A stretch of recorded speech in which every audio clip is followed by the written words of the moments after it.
Wait, hold on a second here. Didn't clear throat. Usually difficulties as we do from time to time on this high noon stream, and it goes where our signal bar is just all the way down. So I apologize. We're trying to figure out what the issue is. Now, this isn't a welcome to the High Noon Report. I'm Pugs Moran. We do this every Monday through Friday, noon till whenever. Okay. It's news, it's current events, hot topics, hot takes, all that kind of stuff. We've been having some difficulty doing this show for the past couple of weeks to the extent that we actually moved studios. We thought maybe it was a studio issue. And yesterday's show was really bad. And what I mean by stream, it's and I can't play any media or do anything like that. So I'm very limited in what it is. And there we go. Now we just dropped all the way down again. Provide a cleanable screen. There's no reason for doing this. So it's getting incredibly frustrating on that end. Last night, after having to just about abort the show, I did an hour of the live stream yesterday. And then I did yesterday's hot topics. I just recorded them. So you can find them up there. It's just like a stream where I'm doing the hot topics. So if you missed that yesterday, you can find that at pugscast.com. So it was an absolute train wreck yesterday during the day with this stream, with this connection. I mean, we are hard plugged directly in right now. It's not our connection to the internet. Our connection to the internet is good. It's our connection to the platform that we use to stream this that keeps dropping off. Whereas our primary internet connection is full bars, rocketed, strong. It's just I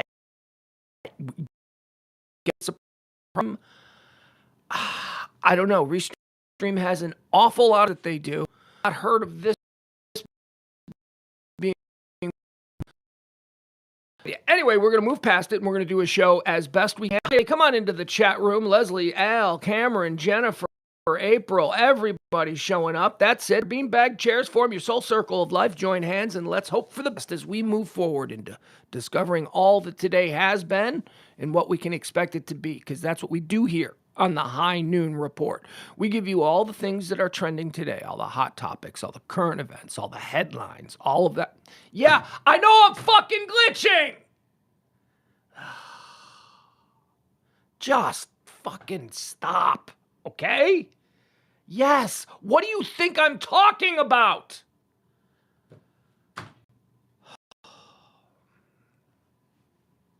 Jesus.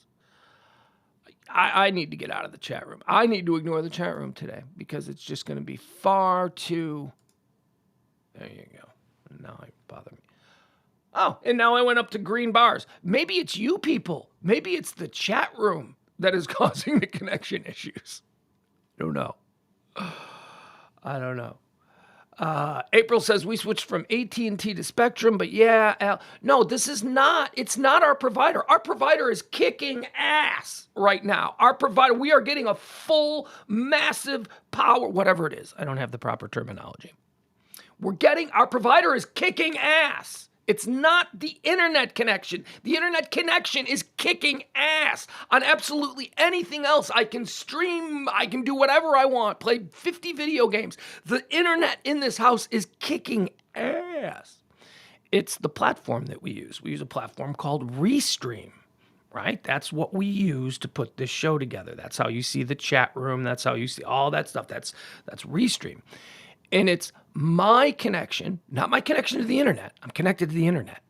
It seems to be my connection to Restream and the way Restream is handling this particular show that keeps it fluctuating. So driving me a little bit nuts.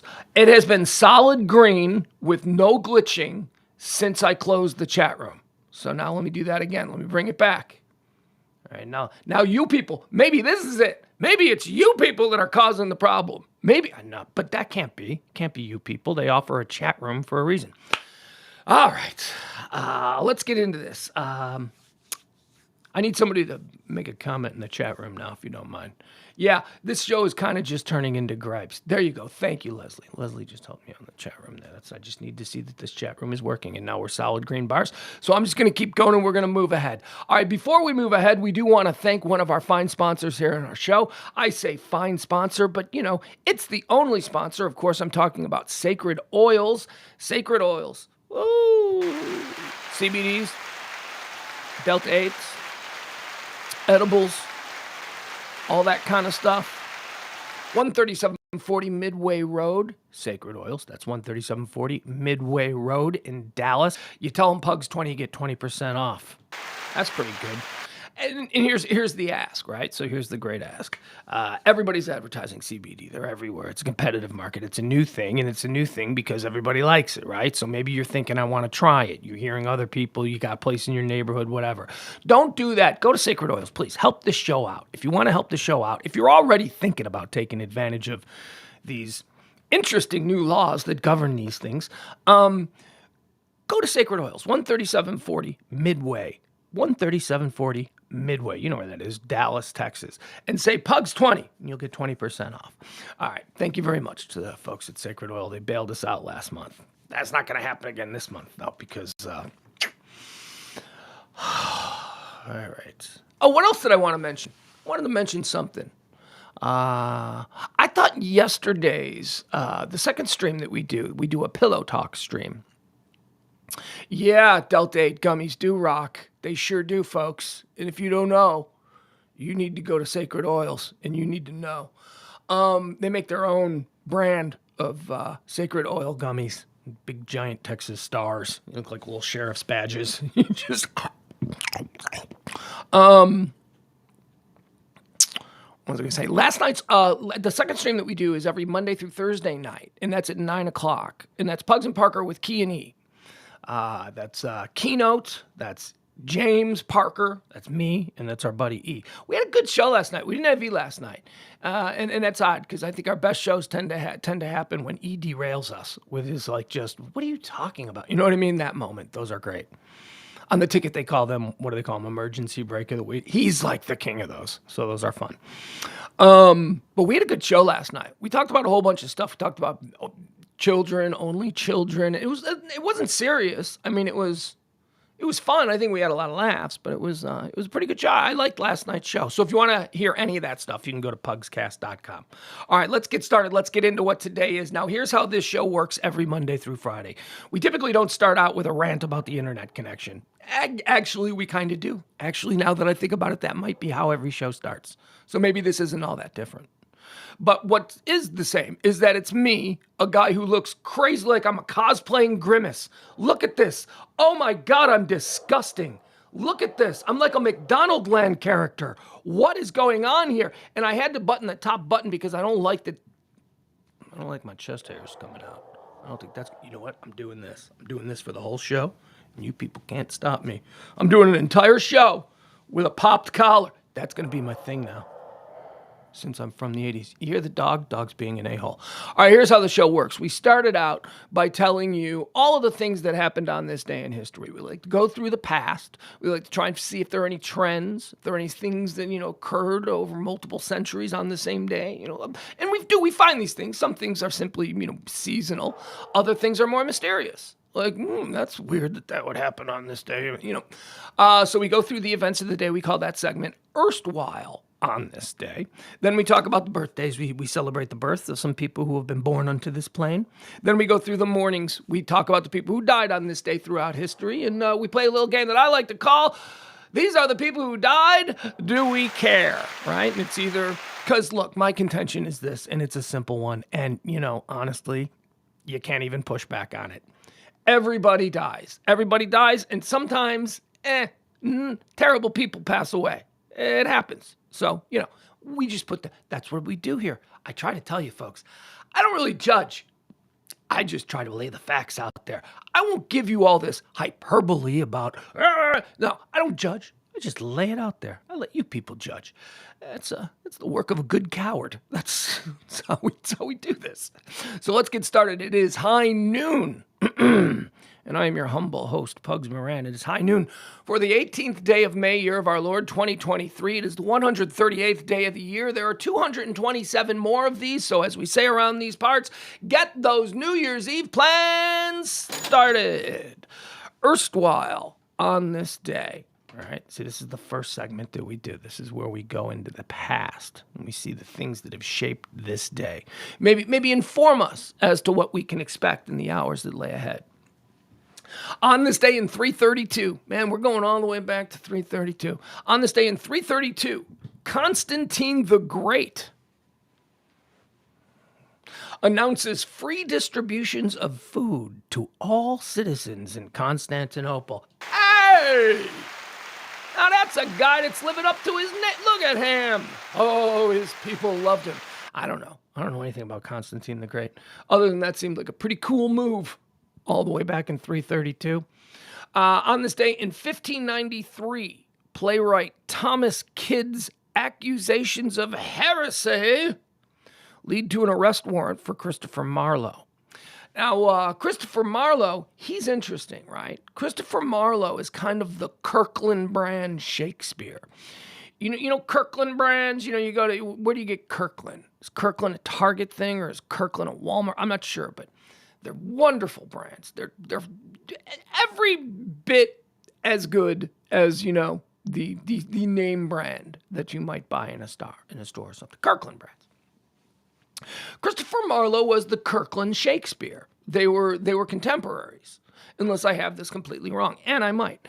But I believe they were contemporaries. And I think that Shakespeare was like, it's super awesome and everybody loves Shakespeare. And then Christopher Marlowe was like on the other side of town. He was like Pepsi. He was like living the life of Pepsi. Meanwhile, Coke's over there, last party arc. And everybody's like, yay, he's the best. And now this doesn't mean that Christopher Marlowe sucked. He was very successful in his time. We're talking about him hundreds and hundreds of years later, so he's a name. He had some success. So let's not cry for Christopher Marlowe. Yes, somebody, look, it's not like Shakespeare was the only guy doing plays. There were other people doing plays. It just so happens that you had the unfortunate reality of being a contemporary of William Shakespeare. So no matter how good you are, you're probably not going to be as good as Shakespeare. It's like guys who came into the league with Jordan or guys who came into the league with LeBron. It's like, yeah, I'm sure you're a fine player, Gary Payton. You're a fine little baller. Yeah, anyway, on this day in 1804, Napoleon Bonaparte is proclaimed Emperor of the French by the French Senate. Hooray! That ain't going to end well. I mean, I know it seemed good on this day in 1804, but didn't end well. On this day in 1860, the United States presidential election, Abe Lincoln wins the Republican Party presidential nomination over William H. Seward, who would later become the United States Secretary of State. What did Seward do? Seward, Alaska? Is that his deal? Did he get Alaska? Is he involved in Teapot Dome? When was Teapot Dome? Was that after this? I think that was after this. I don't know. Seward. I know his name. I think he let's just say, I think he discovered Alaska. On this day in 1933, the New Deal, President Franklin Delano Roosevelt signs an act creating the Tennessee Valley Authority. I don't know what they did. Is that Kentucky Lake? I know it's Tennessee Valley Authority, but I think that meant an entire area. I've been to Kentucky Lake. I know Kentucky Lake was one of the big New Deal things. That's all, Kentucky Lake's cool. There you go. On this day, let's see here. On this day in 1969, the Apollo program, that's right, Apollo 10 is launched. Because what do we do around here? We salute and pay proper homage and respect to our Apollo, Mercury, Gemini, all of these astronauts. On this day, Apollo 10, by the way, Apollo 10, that's kind of the one. That's like, the astronauts, there was like this group of astronauts, and none of them knew like the Apollo program astronauts. They didn't know, they knew ahead of time, but But like all of these missions, like they knew the mission that was planned to land on the moon and all that kind of stuff. And so it was almost like a lottery. Like, how close were you going to get? Like, if you weren't going to make it, if you weren't going to be on the crew of Apollo 11, or no, I think it was actually this crew. I think it was Apollo 10, which was originally supposed to be the one that landed on the moon. But they had a setback. They had some setback. So a mission, I don't know what it was. Anyway, my history on this is a little sketchy, but I love this stuff. Apollo 10 was not Apollo 11. So close. They got so close. I think Apollo 10 are the people that orbited the moon. Maybe they dropped something down on the moon. I don't know, but whatever. Apollo 10 was not Apollo 11, but still, we salute you. I think Apollo 10 was the one that, like, there was like a moment where they were like, we can just land. I think there was something like that. We can, why not just go one step further? You know what I mean? I think there was that discussion. I think the two dudes in the capsule. Who was in Apollo 10? Who were they? Who were the guys who just missed out? Let's see. Who were the guys that aren't Buzz Aldrin, Michael Collins, and Neil Armstrong? The crew was... okay, so it was Stafford, Cernan, and Young. John Young, Gene Cernan. All right, very good. There you go. Apollo 10. We salute you. On this day in 1969, on this day in 1980, Mount St. Helens erupts in Washington in the United States, killed 57 people, caused $3 billion in damage. Something's going on with Mount St. Helens today. By the way, it's Mount St. Helens, plural. But Mount St. Helen. Nah, I know. It seems like it should be Mount St. Helen, but it's Mount St. Helens. Like it would be more likely that there would be a person named Helen who became a saint than it would a person named Helens. I don't even know anyone named Helen. That's plural, right? There's multiple Helens. What do I remember about Mount St. Helens? It was just ash, right? There was no lava. It wasn't, but, whatever. Anyway, something's going on there today. We'll find out as we delve into our trends and whatnot. On this day in 2018, a school shooting in Santa Fe. Oh, okay. Well, I got to tone it down a little bit. Sometimes I just jump into the next thing and I'm like, my energy is wrong. There's a school shooting in Santa Fe High School outside Houston. Remember this one. It's a big one. It's one of the bigger ones. 10 were killed. This is the one. Geez. Well, now, as many of you know,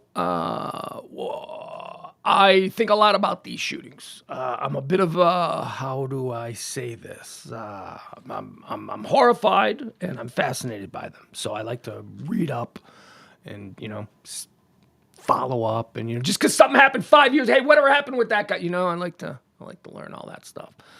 This was a big one. This was the one where the kid, I believe it was a kid who went to the high school and, he purposely shot certain kids. Like he let some kids live and other kids died, and he just kind of walked through the cafeteria. He said he was killing bullies and all that. He also very weirdly, this is another one bites the dust guy. I don't know, unless you're like a nerd and knows and know the weird ins and outs of these freak shows. This is the one he was singing Another One Bites the Dust while he was killing people, which is just adds a level of fucking monstrosity to this whole thing. But this was a big one. I don't know if it's one of the biggest in American history, but it's 10. Anytime the number gets above 10.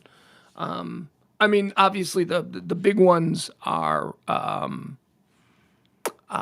biggest one is Vegas, right? I think 60 people died in Vegas, but there were like hundreds injured. Like I think there was like 600 people injured or something. 600 people shot in Vegas. That was the big one. The Pulse nightclub, the gay club in Orlando that the Islamic terrorist shot everybody up. That guy, the standoff, that was like 50. So I think those are like the two big ones. Yeah, it was another Texas one. Not the biggest Texas one. What is the biggest? Is the Walmart? What's bigger, the Walmart or the Sunderland Springs. Remember the Sunderland Springs one, the church? I don't know which one was bigger. I don't know. I know Virginia Tech is also one of the big ones, but I hate that I know these things. I hate that I'm fascinated by these. I'm fascinated by the aftermaths. I'm fascinated by these individual events a couple of years later, when you can read about it from a little bit of perspective and you can kind of get a better, instead of the hysteria of the moment.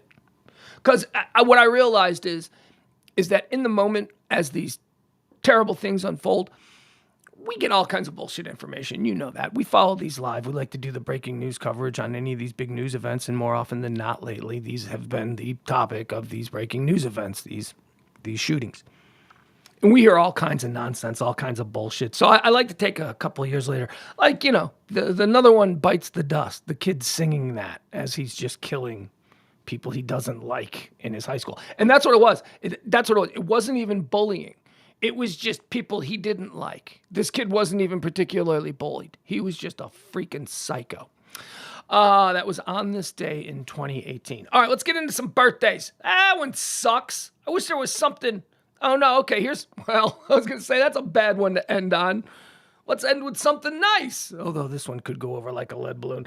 On this day in 2019, Joe Biden announced his presidential campaign, and I know a lot of you are like, no, and some of you are, no, let's face it, none of you are like this. Most of us are just, when it comes to Biden, whatever. Don't get me wrong. That is in no way, shape, or form to be construed as an endorsement for anybody else. No. Please don't get it wrong. We don't do politics on this show. We stay out of it. Let's do some birthdays. Hey, how about some people who were born on this day? These are the people who are celebrating. Bana, buana, buana. I have to sing this. Buana, buana, buana. I cannot use the music.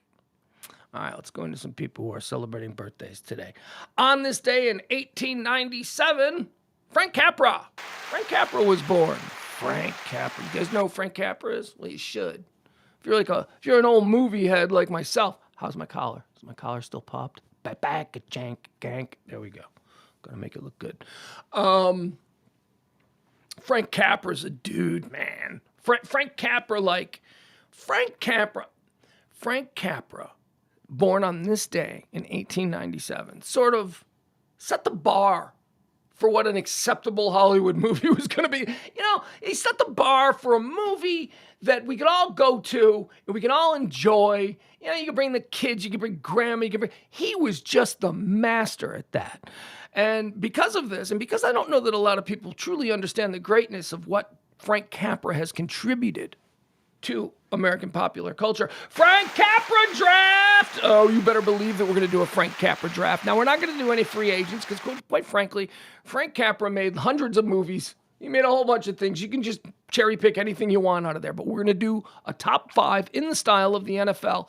These are the top 5 picks in the Frank Capra draft. All right, beginning with the number 5 pick. Oh, no, wait. No, we do the first pick overall, right? Why do I have this in a countdown? What was I thinking? Oh, my God, how often do I do drafts on this show? And I did the draft backwards for the first time ever. That's weird. All right, no, the first pick overall in the Frank Capra draft, it really can't be anything else. It's a classic. It's a Wonderful Life. That's right. It's a Wonderful Life goes off the board first. Number 2 off the board in the Frank Capra draft, Mr. Smith Goes to Washington. Also Jimmy Stewart. Yeah, Frank Capra and Jimmy Stewart did a lot of stuff together. Number 3 off the board in the Frank Capra draft, a movie that, honestly, if you've never seen, because I don't watch black and white movies, this is one of the greatest black comedies ever made. One of the greatest satires ever made. If you don't think people in, 1939, 1940, if you don't think people in that era had wit, you need to watch number 3 off the board, Arsenic and Old Lace.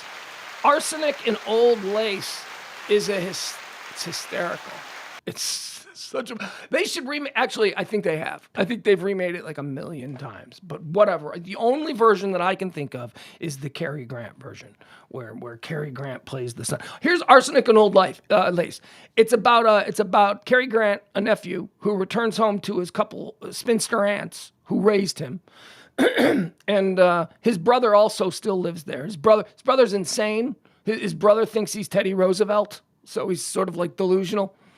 And while Cary Grant is at his spinster aunt's home in Brooklyn, he discovers a body. And so he immediately just thinks it's his crazy little brother who thinks he's Teddy Roosevelt, who killed the guy. And that's the body. So it all takes place in this home. It started out as a stage play. It's a great stage play, too. I've seen it on the stage. But so it's about Cary Grant now coming home and discovering that his brother is killing people. But when he brings this up to his two spinster aunts, sweet old ladies, the sweetest old ladies you're ever going to learn, you slowly start to realize, and this is not a spoiler alert, this is fucking Arsenic and Old Lace, man. This movie's been out for 100 years. Everybody knows what the story is. It's been a play. It's been on Broadway. The story, it's not a spoiler alert, okay? And besides, it doesn't happen at the end of the movie. It happens fairly early. But we come to realize that it's not the little brother who's killing people. It's the spinster aunts. They're serial killers. He realizes that his two sweet old aunts are Arsenic and Old Lace, man. If you've never seen it, it's a great, great Frank Capra movie. Number 3 off the board. Number 4 off the board, we're going to go with Gary Cooper, a great Gary Cooper in Mr. Deeds Goes to Town. That's right. That's the second. You see a titling kind of vibe that Frank Capra got into? Because number 2 off the board was Mr. Smith Goes to Washington. But then he's also here with number 4 off the board in the 4th round. Mr. Deeds Goes to Town. Gary Cooper. Classic. And number 5 is considered one, unfortunately, it's like Citizen Kane, Godfather. But, in all of these lists of the greatest films ever made, number 5 off the board is often mentioned. And it's Clark Gable and Claudette Colbert. It Happened One Night. Jesus, I think this movie was made in like 1450. I mean, this is an old-ass movie. It Happened One Night. There you go. That concludes our Frank Capra draft. I hope you guys appreciated that, because Frank Capra should be remembered. He should. Look at those movies. It's a Wonderful Life. Mr. Smith Goes to Washington. Arsenic and Old Lace. Mr. Deeds. Born on this day in 1912, because we're still doing the Fwana Bwana Bwana, today is your birthday segment of the show. Perry Como. I don't know anything about Perry Como. He's a singer. I couldn't even imitate him. Don't even know who he is. Perry Como. Happy birthday. Born on this day in 1928, Pernell Roberts. Remember Pernell Roberts? He was Trapper John. Remember the show Trapper? Wait, was he Trapper John? Yeah, he was Trapper John. Trapper John MD. Born on this day in 1940, he was born in 1928. Born on this day in 1946, the straw that stirs the drink. Oh, when I was a kid, he's one of my favorite ball players. I'm an old baseball nerd, so Reggie Jackson, celebrating a birthday today. Reggie. I ate the Reggie bar. You remember the Reggie bar? Reggie Jackson had a candy bar named after him, and it was big. It was big for us kids for a while. But here's what it was. It was genius. It was a turtle. You know turtles? Like in the Fannie Mae thing where you open up a box and you get a box of turtles or whatever. They're like, I don't know, what is that? A pecan covered in caramel and chocolate? They're delicious. That's what the Reggie bar was. It was a big turtle. It was just a big turtle. I'm like, oh, that's awesome, because who doesn't like turtles? Reggie Jackson, controversial figure. Hell of a hitter, man. Hell of a hitter. And the most important kind of hitter. Did he strike out a lot? Yeah, he struck out a lot. Man, if you were at a Yankee game in August and Reggie came to the plate 4 times, you damn well might see him strike out 4 times. You know when he didn't strike out? In freaking October. The biggest stage when the biggest stars in the game must perform at their biggest. No matter what you say about Reggie Jackson did that every step of the way, whether it was with the Oakland A's, winning multiple World Series in a row down there, or with that run that he had with those powerful Yankee teams in the 70s with Billy Martin and Captain Thurman Munson, Steinbrenner. Oh, what a crazy. Yogi Berra was a bench coach. Oh, my God, those Yankee teams were great. Happy birthday, Reggie Jackson.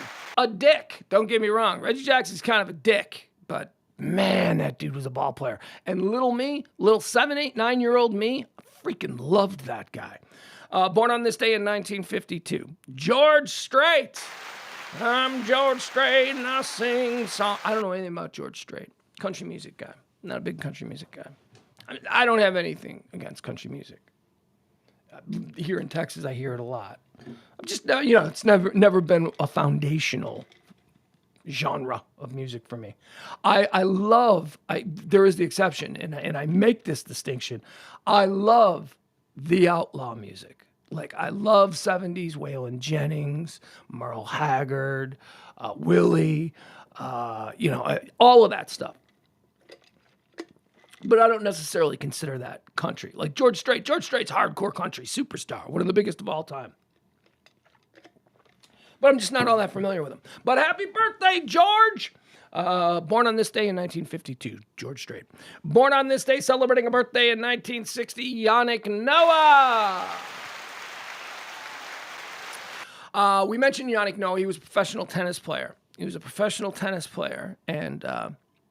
he famously, this is how Yannick Noah got famous. He won the French Open. He was a French player. He won the French Open, and he was the first guy in tennis to do that through the legs return, where he'd run and the ball would bounce over his shoulder and then he would just through his legs and he did that. That was Yannick Noah. It's been done since, but he was the first guy to have that be a regular move. That's not the only reason I mentioned it. I mentioned Yannick Noah because he is the father of my all-time favorite Chicago Bull. What?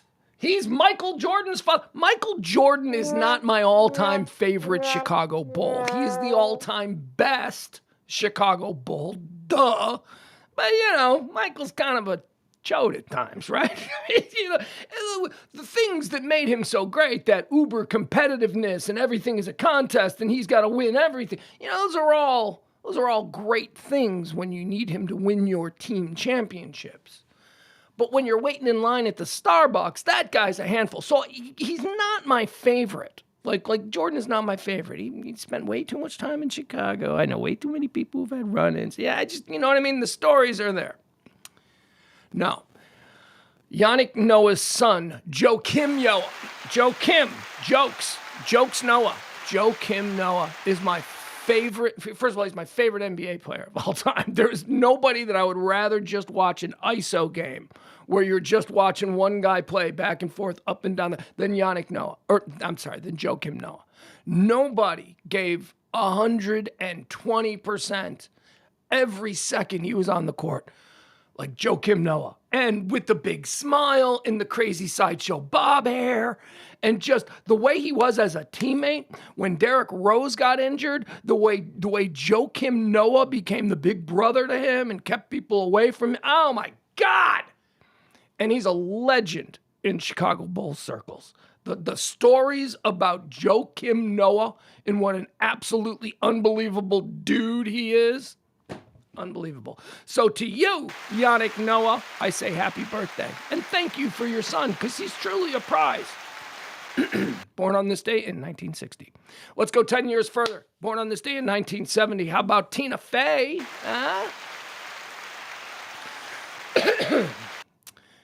Tina Fey's an interesting character. Tina Fey was my waitress.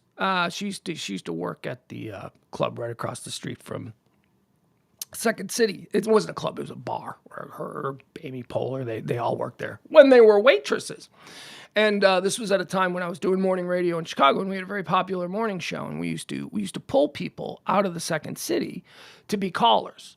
So my buddy Doc, who was a producer on the show alongside me, Doc and I, from time to time, would go to the Second City and hang out. Second City is a comedy. Well, now it's a comedy university, but it's a comedy stage for improv and comic acting, not stand-up comedy, comic acting. So we were sent down to the Second City to hang out and, get to know all those people. And luckily, the host of the show that I was doing, that I was working for, the host had a really great reputation in comedy circles. So most of the super talented people who would go on to be mega stars that were at Second City at the time, they were already familiar with Kevin Matthews. And they were already like, yeah, that guy's funny. That guy's good. So there was a respect there. So we would go down and we'd hang out at this bar and we'd talk to him and we'd get him to call in. And Tina Fey did a number of phone calls for us back when she was a nobody, just a nobody. Call that girl Tina from the Second City. And then she goes on. Anyway, I love Tina Fey. Here's the interesting thing about Tina Fey. That Tina Fey that I remember, who was a waitress, was not hot. She was not, and then Tina Fey, like, she became famous and there were dudes lusting after her. And I'm like, she couldn't get a date at 20. I mean, she could, because any girl can. But she wasn't trying to be hot. You know what I mean? She was more of like sort of an artsy chick, a little awkward. She has a prominent scar on her face, which I don't know where that came from, but they've done a really good job. Like I think it's on the left side of her face. You can sometimes see it, but I don't know. She's a beautiful woman and a super cool lady, right? Incredibly talented.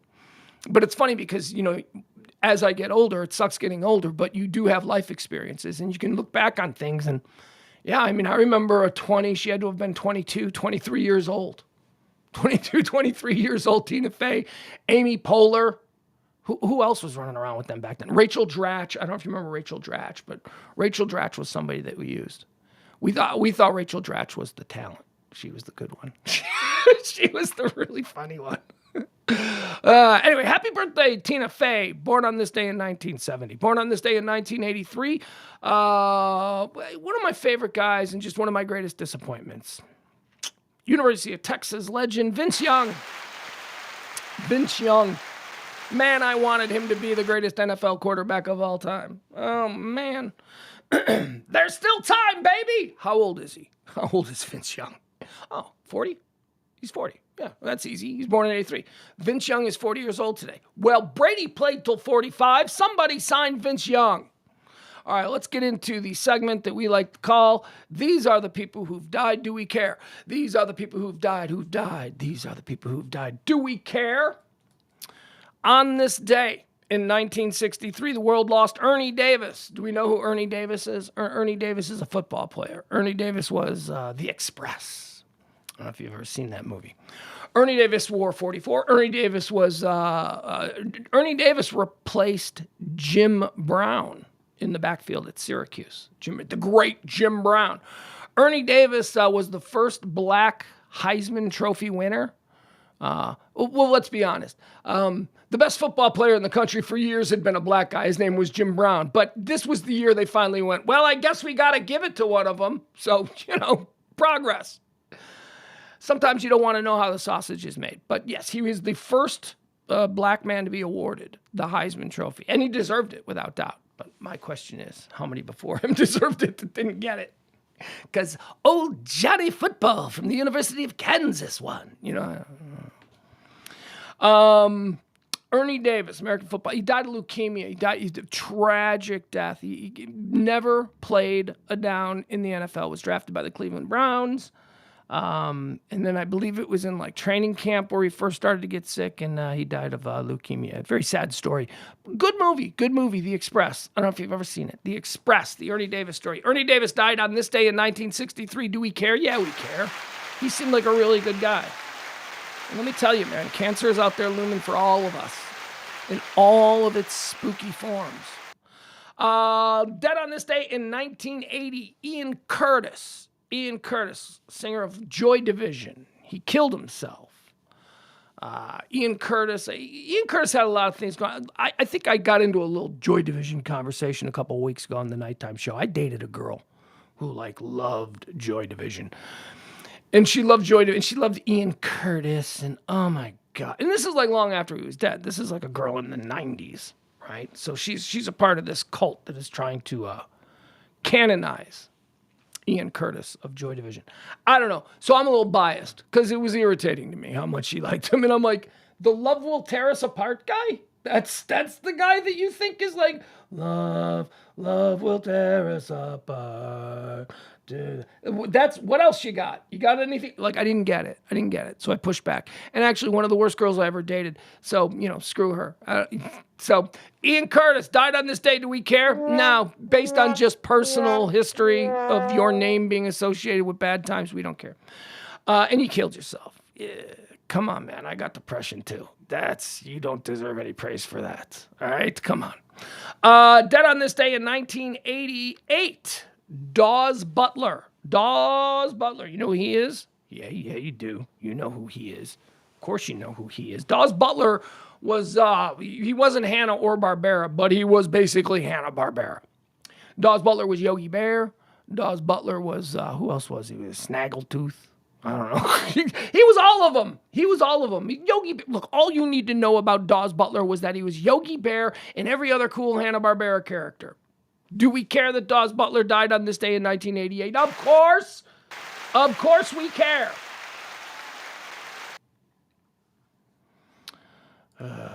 Let's see. Who else do we have? Dead on this day in 1990, Jill Ireland. Jill Ireland, dead on this day. Now, who's Jill Ireland? Do you know who Jill Ireland is? Let me try something. All right, we're going to do it. Could send everything haywire. Hold on.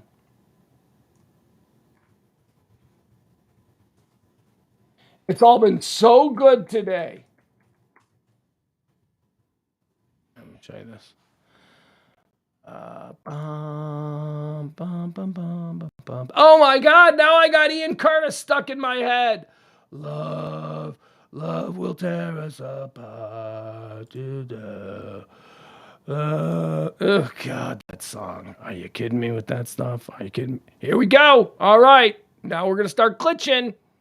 Oh boy, now we're back to green. Hold on, let me just try. This is an experiment, folks.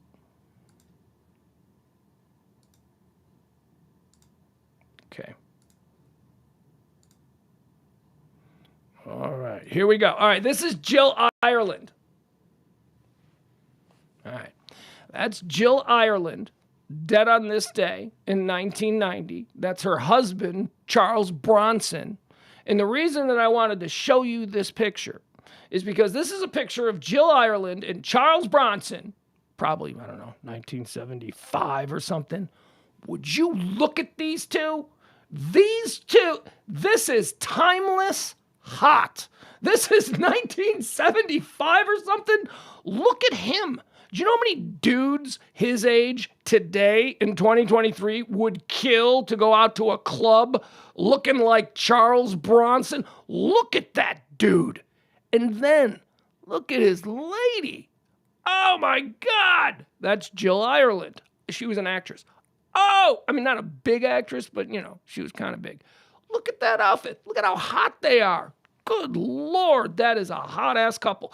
So the question, I guess, we must answer, Jill Ireland died on this day in 1990. Do we care? Yeah, we care. Walking through life looking like that, making Bronson happy? Yeah, we care. You seem like a wonderful lady. Jill Ireland, we care. Dead on this day in 1995. A lot of deads. We got a lot of deads today, folks. I do apologize. Dead on this day in 1995. I'm not even going to dignify the question with a proper answer. Dead on this day in 1995 was Elizabeth Montgomery, Samantha Stevens from Bewitched. What do you think? Do we care? Yes, we care. I've gone on and on about how sure we all debate the question Ginger or Marianne, but I've always asked another question. Jeannie or Samantha Stevens? Bewitched or I Dream of Jeannie? Which one you got? And I have always come down on the side of Samantha Stevens. Here's why. I think I've told this before. Both hot, although I think Elizabeth Montgomery was, I think she's a little more beautiful. I like the nose thing, she does her nose to make a spell. Like when Elizabeth Montgomery, Samantha Stevens would do a spell, she'd go ding ding ding, like she'd move her nose. It was so cute. Come on, that was cute. Jeannie was just hot. Jeannie was hot, and Jeannie could be embarrassing. Like, Jeannie was a lot of work. Jeannie was like, having a high-strung dog. You love her and all that, but man, not Sam. Sam had her shit together. Samantha Stevens. Her husband was the D-bag. Her husband was the fool. Yeah. So do we care about Elizabeth Montgomery being dead? Yeah, of course we care. We love her. Dead on this day in 2017, Chris Cornell, do we care? Of course we care. Again, I'm not even going to waste time debating that one. Chris Cornell of Soundgarden, and I know what you're saying. Oh, Pugs. You just said that Ian Curtis didn't rate. You don't care about Ian Curtis because he killed himself. Chris Cornell killed himself. I'm caught there. Here's the thing. I flat out like Chris Cornell and don't really care for Ian Curtis. So that's why we care. Chris Cornell, man, what a sad thing. Oh, boy. I've been seeing his daughter. I've been seeing Chris Cornell's daughter. Apparently Chris Cornell's daughter's a singer. Now, for those of you unfamiliar with Chris Cornell, here's all you need to know. Greatest singer of all time. Thank you. Good night. That's it. Greatest rock singer of all time. Greatest lead rock vocalist of all time. Oh, shut up. No, shut up with your Freddie Mercury. Chris Cornell. Chris Cornell is better. Stop it. Stop it. Mick Jagger? Are you insane? He's a good frontman, but he's not an insane vocalist. Chris Cornell was an insane vocal artist. He could, his yells, think of Soundgarden, Spoon Man. He was so powerful as a singer. Loved Chris Cornell. Dead on this day in 2017. Yes, of course we care. Dead on this day in 2020, Ken Osmond. Okay, not one of the Osmonds, interestingly enough. Not one of the Osmonds. Ken Osmond, he played Eddie Haskell. Eddie Haskell on Leave It to Beaver. He's famous for a certain generation. If you were born after 1980, you don't know who the hell Ken Osmond is. I barely know who Ken Osmond is. Eddie Haskell was a dick, though. We know that. So do we care? We don't. Famous. You platformed a dick. Your character of Eddie Haskell was a dick, and you platformed him. So we don't care. Let's see here. Dead on this day in 2021, Charles Grodin, American actor and talk show host. Dr. Grodin. Get the Grodin. We covered the passing of Grodin. There's a show there at pugscast.com where you can find my tribute to Charles Grodin when he died. Loved Grodin. Grodin was hysterical. First of all, there are different eras of Grodin. Like there is 30 to 50 Grodin, and then there's 50 to death Grodin. Both are awesome. Both are really funny. It's just one of them, 30 to 50 Grodin, he's like he's a young Hollywood comic actor who is the greatest dry wit of his era. That's who the deadpan, dry wit Charles Grodin will crush you with a straight face. He will say something with a straight face and you will be doubled over laughing. That was his gift. That was Charles. But then 50 plus Grodin, that was Charles Grodin got his bag of money. He doesn't need to be an actor anymore. He's fine. He's got it all planned out. Now he's just going to become a crazy TV talk show host. It was like, hasn't this guy been nominated for stuff? And now he's on CNBC screaming at people at 9 o'clock. And he screamed about funny stuff. Like, he was so entertaining. God, go back and just pull up some YouTube. Pull up some of those old Charles Grodin shows from CNBC. They were so funny. They were so funny because of him. Like, he could take, like, the most absurdly obtuse topic and, like, just turn it into something that you would watch for an hour at night. He was a very funny guy. Charles Grodin died on this day in 2021. Do we care? Yes! Yes, man. That guy brought so much joy. That guy was hysterical. Charles Grodin. All right, that's going to do it. We're going to now move forward into all the things that are happening today. Do you feel you have a firm understanding of the world as it's played out in the past? I do. I feel good about it. I didn't really pick up on any trends or anything like that, but, let's get into it, shall we? Also, thanks to our friends at Sacred Oils, 13740. That's 13740 Midway Road. Sacred Oils got all your CBD needs covered. Your gummies, your edibles, your Delta 8s, all of that good stuff. Again, excuse me, that was a burp, not a hiccup. Check them out, 13740 Midway Road. That's in Dallas. It's Suite 522. You don't really need to know the suite because if you're just coming up Midway, it's right there. You'll see it, the big sign, Sacred Oils right there, 13740. Tell them Pugs 20 when you walk in to pick up your stuff. Pugs 20. You get 20% off. Thank you to Sacred Oils. All right, let's move forward with all the things that are trending today. Now, it is 12:59. I do need to warn you, folks, we're not going to be able to do a marathon show today. I know some days we'll go like 3 hours, 4 hours. It all depends. I got to worry that I'm getting put to work today. And it's good work. It's work you got to do. We, summer is coming. And, E, who is my co-host on the nighttime show, E is a yachtsman. He gets mad when I call his boat a yacht. It's not a yacht. It's not a yacht. It's a really nice boat, though, but it's not a yacht. But he got a new slip. I don't know. Apparently this season, a cooler slip opened. I don't know. He had to have it. I don't know, whatever. So we had to move the boat slip. So we got to be up there at like 3. So we got to leave here. And we got to go all the way up to Lake Louisville. And then we got to move a boat from one dock on one side of the lake to the other. It's going to be a whole thing. Actually, it's not. It's just going to be a nice little quick trip on a boat. But we got to do it. Takes two. Two people going to have to do this. All right, so let's get into the things that are trending. We're going to run through these. We're going to be out of here by 2 o'clock today, okay, folks? So let's run through. Supreme Court of the United States is trending at this moment. Boy, the Supreme Court, they're getting ready for their summer break. They are cranking the big stuff out. They move it all to like this part of the year. All the good stuff, all the interesting stuff. And then they don't do nothing. They get out there, Elena Kagan resumes her semi-professional jet ski racing career for 3 months. Clarence Thomas hangs out with that Texas billionaire who lives down the street. They're going to probably go to what's left of Epstein's Island. I don't know. Whatever the Supreme Court justices do with their free time.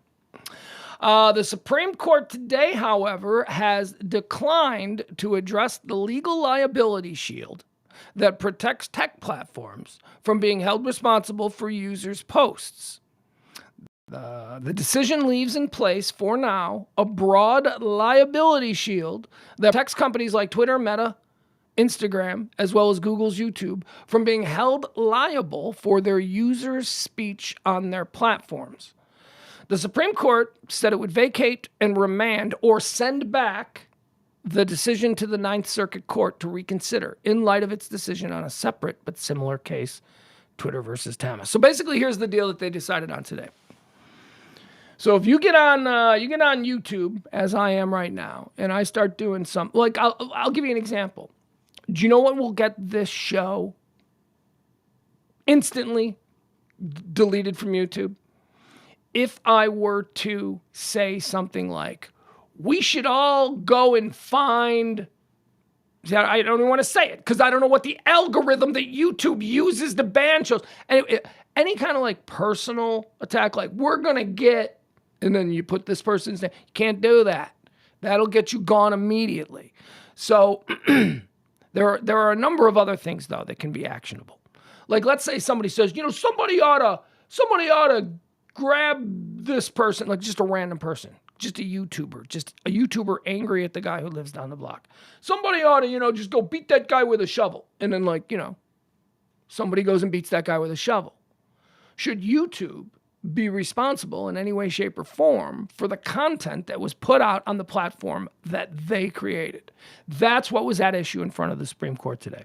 And the Supreme Court punted because this is too difficult. Now, the Ninth Circuit Court had made a decision and it had been kicked up to the Supreme Court to make a final decision on appeal. And the Supreme Court said, no, we're not going to do it. So they kick it back down to the Ninth Circuit Court, and then we'll see where this goes. But in the meantime, the big tech money people are protected against any of us little plebes who think they're exploiting us or somehow taking advantage of us. I'm not entirely sure how I feel about this issue. I go both ways. I need to think about it more. There are a couple of, I want to read to you the dissent, though. The dissent on the court's decision to punt on this issue was written by, who did it? Let me see here.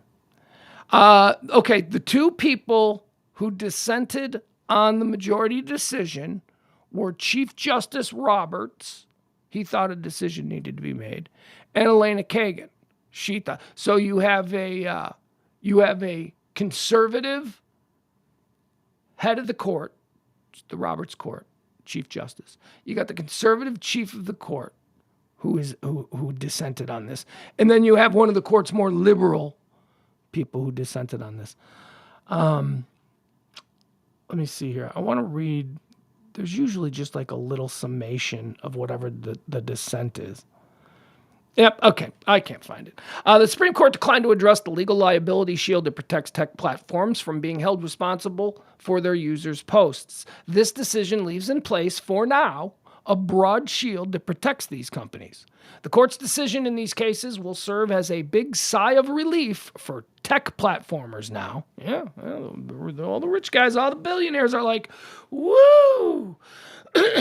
In the case, Gonzalez versus Google, the court said it would decline to address the application, the law that protects platforms from their users' speech, and also, so they're not going to address it at all. The speech, and also allows the services to moderate or remove posts. Blah blah blah. The Supreme Court will send this case back to a lower court to reconsider in light of a recent decision that same court made, Twitter versus Tamina. So apparently, the lower court made its decision on this, and then that was appealed. So on appeal, it went up to the Supreme Court. But while it was matriculating its way through the halls of justice on its way to the Supreme Court, that very same court, lower court, Ninth Circuit, had another ruling that seems to have been in opposition to the previous ruling that sent this one to the Supreme Court. So the Supreme Court is saying, hey, it looks like you guys changed your mind. You want to look at this one again. We just figured it out. So it's not so much a punt. I mean, it is a punt, but it's a punt that's, they can rationally explain away. All right, Supreme Court. There's a whole bunch of big shit that the Supreme Court is going to be talking about in the next couple of days. So this is just the first one. And they did nothing here. Home prices are a big subject of conversation on this very day because apparently, hold on to your house. It ain't the time to sell. Boy, real estate people are absolutely getting crushed. I've got a number of friends who are in real estate, and they're getting absolutely crushed. Home prices posted largest annual drop in more than 11 years. Sales of previously owned homes fell 3.4% from the prior month. So, not a good time. Not a good time to be selling. Montana is trending. This is a weird story out of Montana that popped last night. Montana and that nutty governor. Oh my God. Montana's got a whack job governor. He's crazy. He's the governor that beat a guy up. I remember when he was running for governor and like some guy in the press asked him a question and he beat the guy up. And it's like, well, I mean, I understand the emotion. What I don't understand is not being able to control the emotion. That's the bigger problem. Yeah, we get it. You want to punch that guy in the face for asking you a question that you didn't like. We all want to punch him in the face. But see, some of us can be composed enough not to punch him in the face. And this guy punched him in the face, and it got him elected governor. So I don't know. Up is down, dogs and cats. I have no idea what's happening anymore. Montana, that crazy governor, Gianforte, up there. That's his name, Governor Gianforte. Gianforte, maybe. That dude up there. Hold on, I don't know why the chat room. Has the chat room frozen? Boom. Yeah. I got an issue with the chat room. Hold on.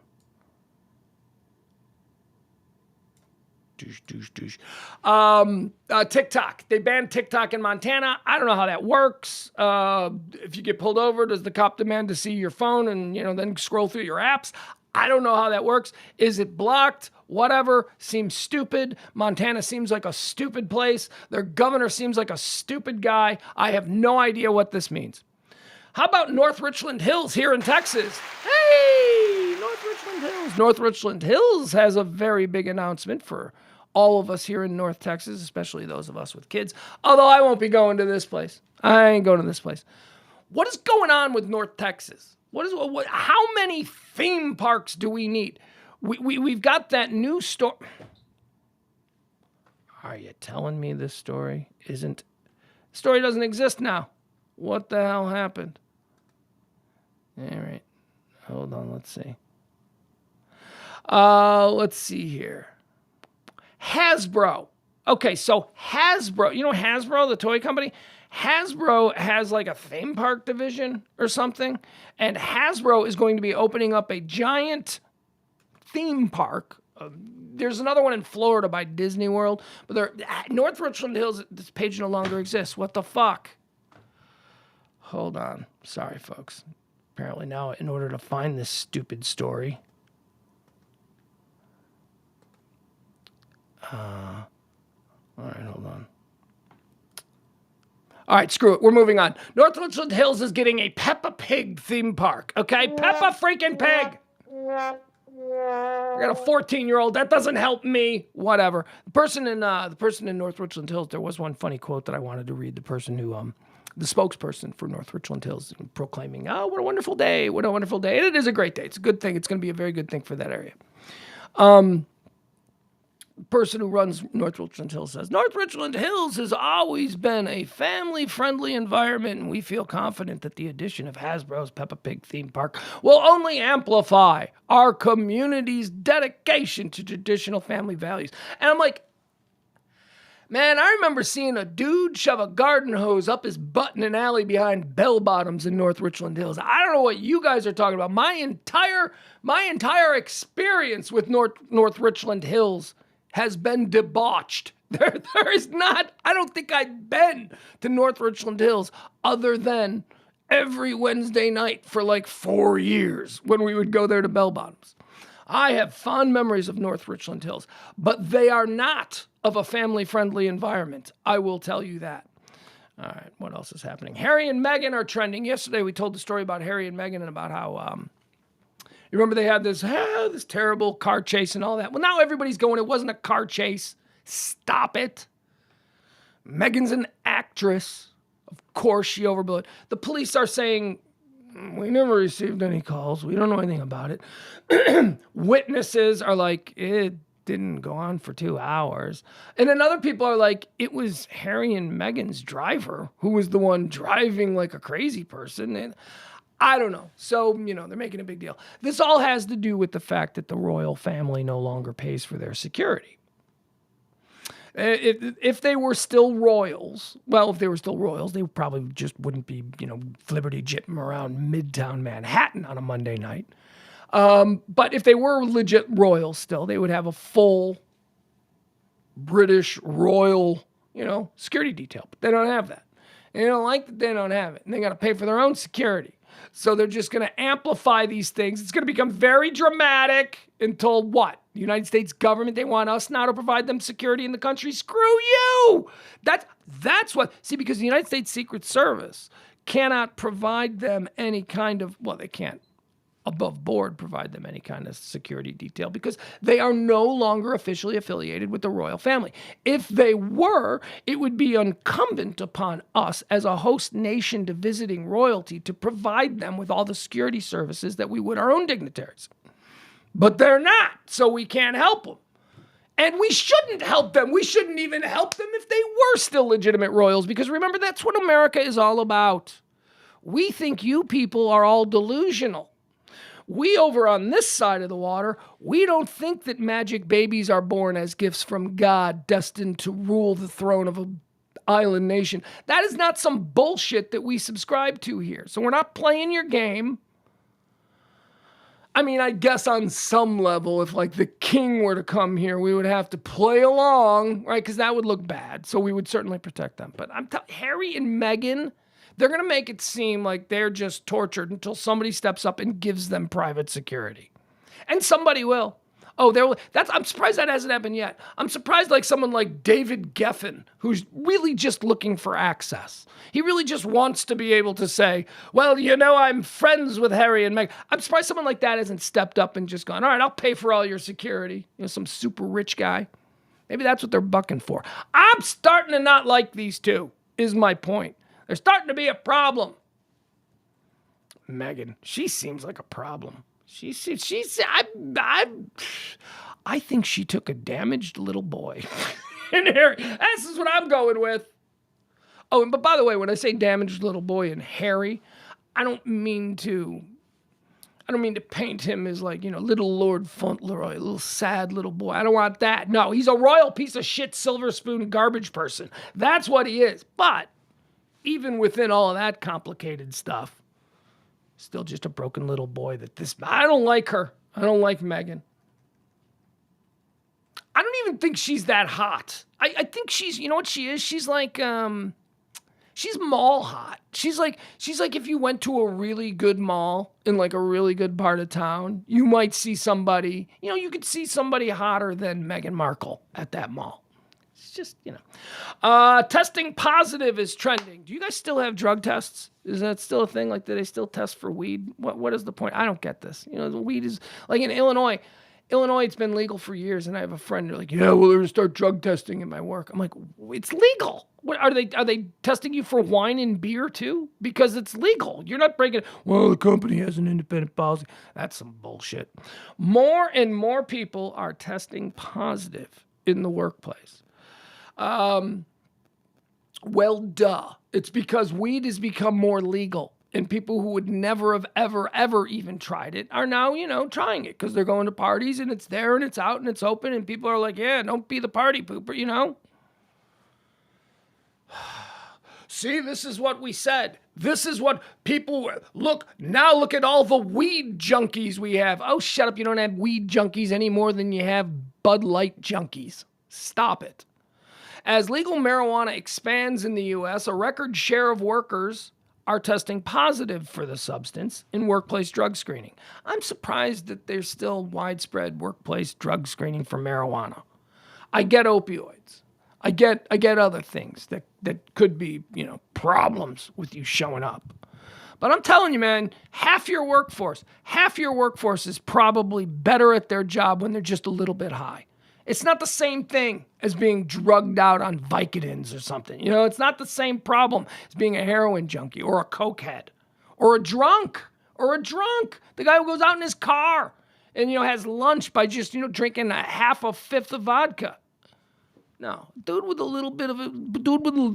take a couple hits off the vape in the bathroom, goes back, he does his job, he's more creative, he's more relaxed. He's not aggressive. He's not going to start arguments. You know what I mean? That's a good worker. That's somebody that you want. Oh, but he's high. Yeah, well, being high isn't like being drunk. It is not even remotely the same thing, although I wouldn't suggest operating any machinery because you are too relaxed, I think, to drive effectively. But it's not the same thing. Like if you've got to go and you got to sit at a computer and you got to enter data, I imagine being stoned would freaking help you do your job so much better because you can just dial in. You know what I mean? You're just like, or Adderall. I guess Adderall is more acceptable. We've been pumping that into our kids for about 2 decades now.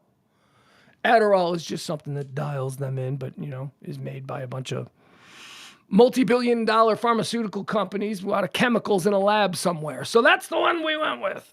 Weed. Just anybody with anxiety, all that stuff. Just give them a little bit of weed. Chill them out. Put them to work. They'll be great. Just have good snacks in the break room. That's all you got to do. For your stoned workforce, just have good snacks in the break room. They will every once in a while, they'll get up, they'll grab a bag of chips, and they'll go back, and they'll go right back to work. They will go right back to work. I'm telling you, man, there is something magical about the highly functioning weed head. And I know a couple of them. And they are incredibly highly functional. Media CEO pay. This is a fun story because you know how I hate rich people as I do the show from the largest walk-in closet I've ever been associated with from Highland Park, Texas. Bastion of America's 1% crowd. Sorry, did I miss a story here? Yeah, I did. Oh, I want to do this one first. Okay, so before we go into that media story, we'll do this one. Was this also Supreme Court? Oh, so the Supreme Court made another decision today. Oh, this should have been filed with the original Supreme Court story. I see why. Okay, this was added later. The Supreme Court ruled in a legal dispute between the estates of Andy Warhol and a photographer who took a picture of Prince. Now, this is not Prince versus Warhol, even though that's what's trending because, that's what gets the clicks. A photographer took a picture of Prince back in the 1980s. And that picture of Prince years later was seen by Andy Warhol. And he took that photograph of Prince and he just painted over it and then sold it as his own. And so the court had to listen to both sides. The one side, the photographer, who said, he made I took that picture in 1985 for Prince. I made like $50 for it. This dude took it, my work, my picture, and just changed it and then marketed it and made millions. So that's what the photographer is saying. You got to give me some of that money. That's my work. I took that photo. The Warhol people are saying that's not how creative processes work. The Supreme Court rules against Andy Warhol in copyright dispute over Prince portrait. So the court took the side of the photographer, saying, you stole this photographer's work and then you just painted over it and put it out like it's your own. So the court said, give her the money. The Supreme Court ruled Thursday that the late Andy Warhol infringed on a photographer's copyright when he created a series of silk screens based on a photograph of the late singer Prince. The ruling was 7-2 with Justice... this is the one where Kagan and Roberts disputed this or disagreed on this. The ruling was 7-2 with Justice Elena Kagan penning a stinging dissent and arguing that the opinion will stifle creativity of every sort. So, what the dissent here is, so the court itself ruled 7-2 that the Warhol people did not have the right to take the photo and then remarket it as something that they've done just because they painted on it. That's what the court said. Andy Warhol side, bad. Photographer lady, give her the money. The dissent that Kagan is saying is, no, you should have sided with Warhol over the little unknown photographer, because in siding with the photographer and saying that you can't take previously existing work and adding onto it, you stifle creativity, which makes sense. Which makes sense in this era because we've already gone through this with sampling. These arguments have all already been made. When sampling first started to become a thing, it was, you can't do that. And then it became, well, aren't they creating something entirely new? So the argument's kind of complicated here. I don't know what side I feel on this one. But anyway, the Warhol people took it on the chin today, and the Supreme Court, in their ruling 7-2, that they've got to pay this lady now for actually taking it, and which is good for her. She's probably a young photographer. She takes this picture, probably forgets about it. All of a sudden, she's seeing Andy Warhol in the 1990s selling prints of it for like $100,000. She's like, that's mine. What, just because you painted it? All it is, it's just her picture. It's the picture she took, and then Andy Warhol painted over it. He colored it in like a coloring book. I don't get it. I don't know. It's complicated. I'm going both ways on it. I see the stifling of creativity as being a problem, but I don't know where that problem intersects with copyright law. I don't know. Moving on. Media CEO pay. Let's talk about this because, as I said, I hate rich people, so let's hate on rich people. Let's talk about how much money they're paying themselves. Now, this is bullshit, just so we know, before we get into this list of what these folks pay themselves. Just so you know, it is bullshit. This is just their salary. This is just the salary that is reported to, shareholders and made public and all that kind of stuff. What isn't made public are bonuses and quarterly raises and all of that kind of stuff. So let's just say, if on paper, I only make $100 a year to run Netflix, that probably means that I'm making about $90 million a year in bonuses and other kinds of things that we don't have to talk about. So these are just the reported numbers of what these CEOs of major media corporations are pulling down a year. Okay, are you ready? All right, let's start with, hold on. Wait a second. Let's do this. I also need a drink. Let me get a drink.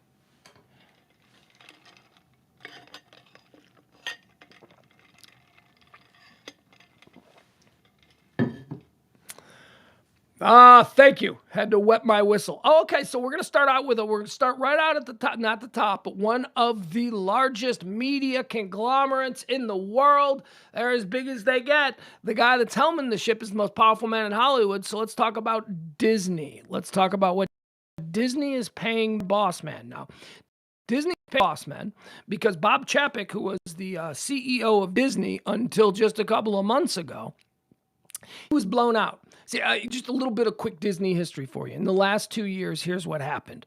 Bob Iger, who was the behemoth of Disney, who built Disney, who acquired the Star Wars and the Marvel and launched the streaming and all that stuff, Disney, the monster of Disney, who brought Disney was always the mouse that roared, but Bob Iger really solidified it in the last 20 years of his chiefdom over Disney. Bob Iger retired. He retired in like 2021 or 2020. He's like, I'm out of here. I'm done. I've done it all. And this Bob Chapek guy came in and he shit the bed. And Bob Chapek had all the problems with DeSantis and, don't say gay, all the Florida stuff. All that stuff was bad. So Bob Chapek only lasted like a year. And Bob Chapek, as CEO of Disney for that year, made $24.2 million. $24.2 million for completely shitting the bed.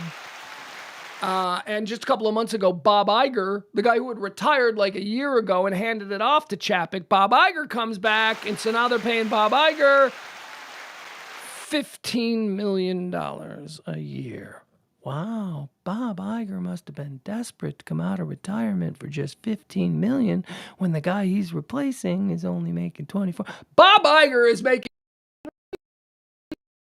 $1 a year, or he ain't getting out of bed with this report on salary because he's making a lot more than $15 million. They didn't get Bob Iger out of retirement to pay him $10 million less than the guy they just blew out.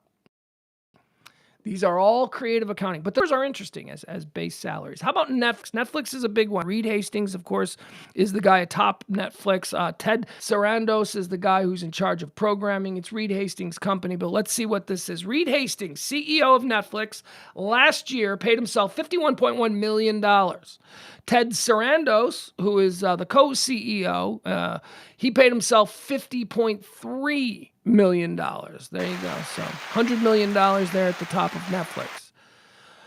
Let's see. What other company do we want to talk? Comcast. Comcast is big. NBC, Universal, Comcast. Oh my God. All of that stuff. Brian Roberts. He's at the top of Comcast. He pays himself $32.1 million.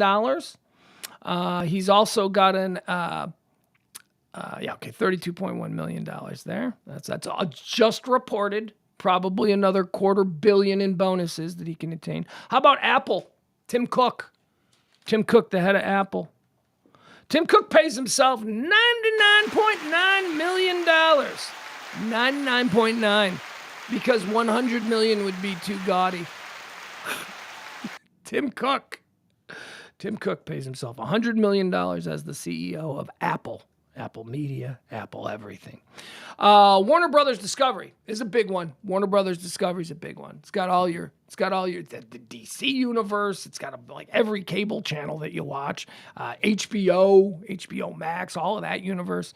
Warner Brothers Discovery, David Zaslav, he pays himself $39.3 million per year as chief executive officer there at Warner Brothers Discovery. Let's see, who else do we have here? So Tim Cook's the wealthy. Tim Cook's the one paying himself the most, $100 million. You'd almost expect that. Apple, right? That's like Apple. When are the Google guys going to show up? I bet the Google guys blow everybody out.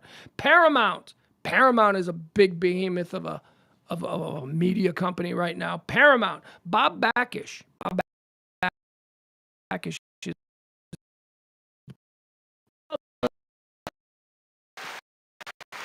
that's 30.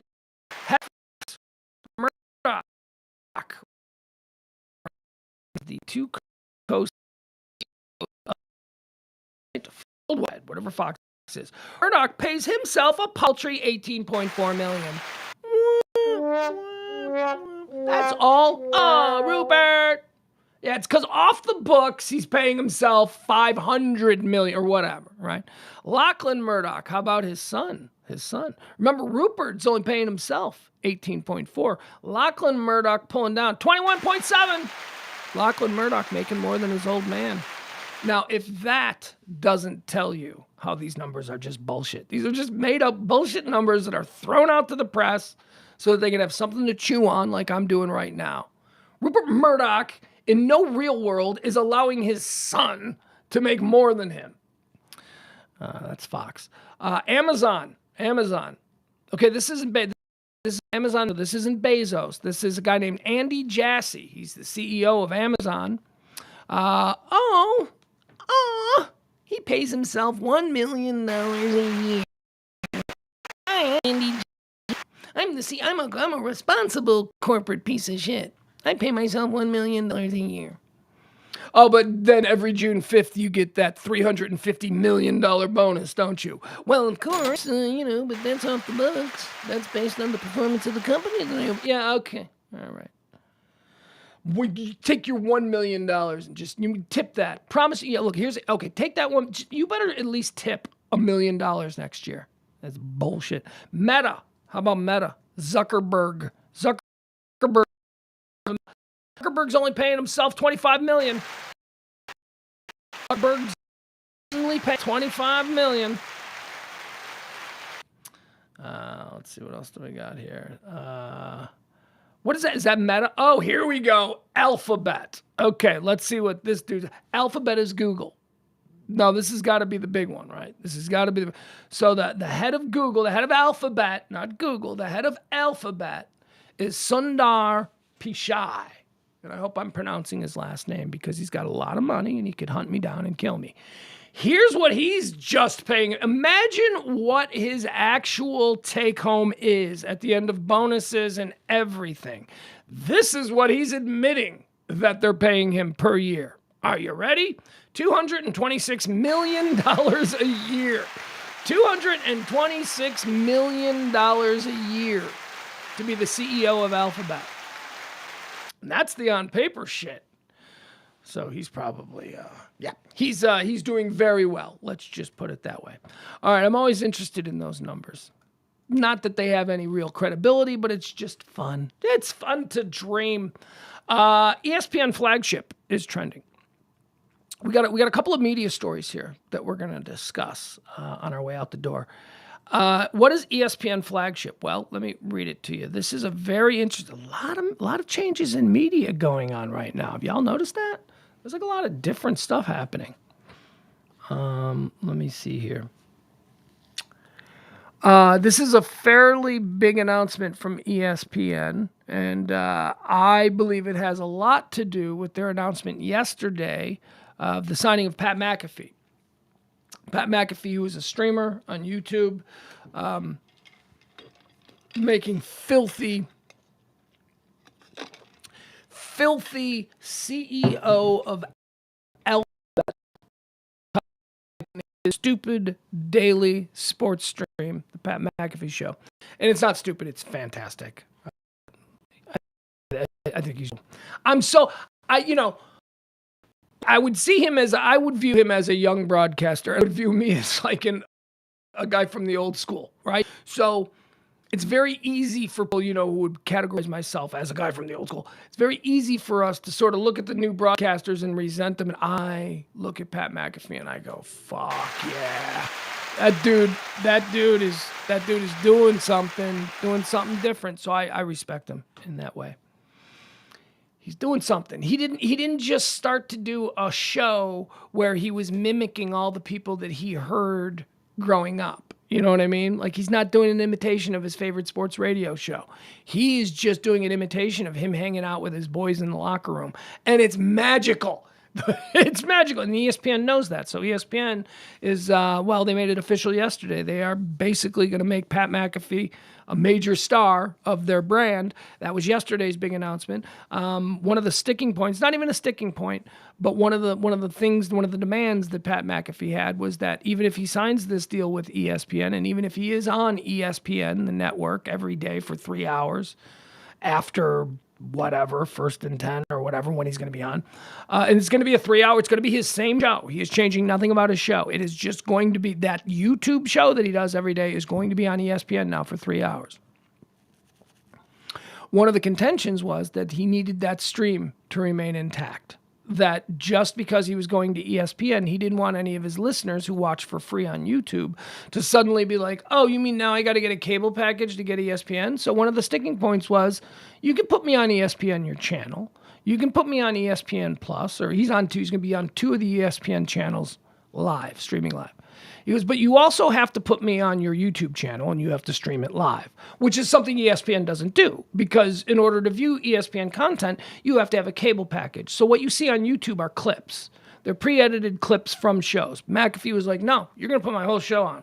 And if people don't have ESPN, they're still going to be able to see it, because they're going to be able to go to your YouTube channel and you're going to show them my show for free. And ESPN said yes. Big money was exchanged. And comes today's news in the wake of that yesterday. ESPN is now saying, okay, let's see. I want to get it right. Because this is, boy, anybody who knows me and knows about my problem with modern media knows that I've been screaming about, when is this changeover going to occur? Why are there so many traditional broadcasters, be it in television or in radio, that are still paying the ridiculous amounts of money that it takes to send a signal terrestrially, when you can cut that from the budget immediately? You can hire people. You can cut.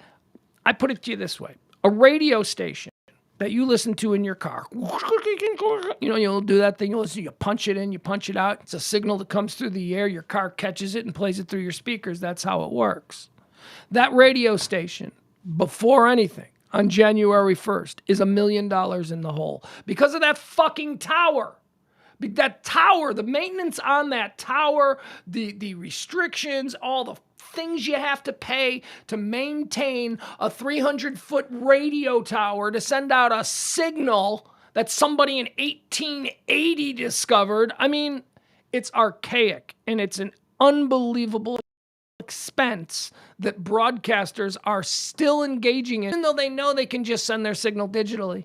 It'll cost nothing. You don't need the tower. You don't need that. But they refuse to accept this. Both television and radio have refused to accept this, even though it's been a painfully obvious reality of the last 10 years. And why have they refused to accept it? They've refused to accept it because change means standing in front of all of their stockholders. And all of these radio stations and companies are owned by major conglomerates. Change means they got to stand in front of the stockholders and they got to go, those returns you've been getting, yeah, you're not going to get them for about 6 months because we're changing our entire business model. That wouldn't go over. They wouldn't be able to pull that off. So everything has to remain the same. They have to milk the terrestrial cow until it's dead. They'll milk it into the ground. They will destroy their brands before they admit we're going to have to spend half a year taking losses while we transition from terrestrial to digital. They won't do it. ESPN, as of today, seems to be admitting we're going to have to do that. We're going to have to move away. ESPN plans to stream its flagship channel. Apple TV's demise, internal project code nicknamed Flagship. That's the secret program at ESPN. It's been codenamed Flagship. It lays out a shift as talks with leagues and cable partners have now begun. All right, so what does that mean? Means that you are no longer going to need to pay a cable subscription simply to watch live ESPN. Live ESPN is getting into the business of, you want to pay us whatever a month for all of our content. They're going to become Netflix, basically, with live streaming programming. And I think that's great. Because, as we all unplug, and most of us are unplugged now, we miss certain things. Like, and I know that you can get access ESPN through Hulu and stuff like that. But this is going to be a direct. You just get your app, and everybody's going to have to do that. And I'm not just talking about your ESPNs and your CNNs. I am talking about here in Dallas, your WFAA ABC affiliate, or in Chicago, your WLS Channel 7 affiliate. They're all going to have to start doing this, because it's too stupid expensive and a waste of money to do it the old way. See, the new way, one of the improvements is it's not as expensive. There's not as much overhead. Yet they are still doing it the old way, because that's what their business model dictates. And they can't possibly go in front of a room full of shareholders and say, we're going to do everything different, so expect a drop in your return. They can't do that because they're gutless, and it's not about saving the medium. It's not about saving the industry. It's not about making sure that this goes on. No, it's about milking the product for every last dead cent you can get out of it. ESPN, on the other hand, ESPN seems to be thinking about their brand moving forward into the new century, which is a good thing. So thank you, ESPN, for being futurists. And understand that people aren't going to continue to pay $300 a month for a cable TV package that gives them 700 channels that they will never watch. Here's what I want. I want a news channel. I want a sport. I need ESPN. I want ESPN. I want a news channel. That's it. Everything else, HBO, Netflix, Prime. That's it. Honestly, man, I don't need True TV. Okay, I don't need that. I don't need Crime Stopper TV. I don't need that shit. I would like to a la carte. A la carte is the way it's got to go, and ESPN is moving into that direction. Fox News is also trending as we go through our media segment here on today's show. Fox News is trending because they've announced that guess who's getting the big bump? Guess who's getting the Hannity time? Ladies and gentlemen, your new Tucker Carlson is the old Tucker Carlson, Sean Hannity. Back from the mothballs. What happened to Sean Hannity? Sean Hannity was like a big, important dude at Fox. He was important. And then, for, the last 4 years, it's been Tucker, Laura, Tucker, Laura. We forgot all about Sean Hannity. Sean Hannity's been sitting there going, I'm going to let these freaks burn out. Sean Hannity, do you realize Sean Hannity is now the record holder for longest continuous cable news show? Larry King. He beat Larry King. Larry King had 25 years. Sean Hannity passed 25 years. And Fox, did they even do anything? I mean, maybe on the day, maybe if you were a Fox viewer, you were like, oh, they were really celebrating Sean Hannity. But that didn't really permeate normal society. I don't remember some big celebration for Sean Hannity. Let's see here. Hannity to replace Tucker in major shakeup. Fox News has reshuffled. The Drudge Report dropped a siren-blaring scoop on Wednesday announcing an imminent shakeup at Fox News, eventually reporting that Sean Hannity will take over the 8 p.m. slot. It says, eventually updated the headline to note that Hannity's new gig, as well as a report that both Jesse Waters and Greg Gutfeld would also be heading to prime time. Man, those are two punchable faces. Oh, Jesse Waters. I would love to drag him in a back alley and just kick him so hard that his ribs...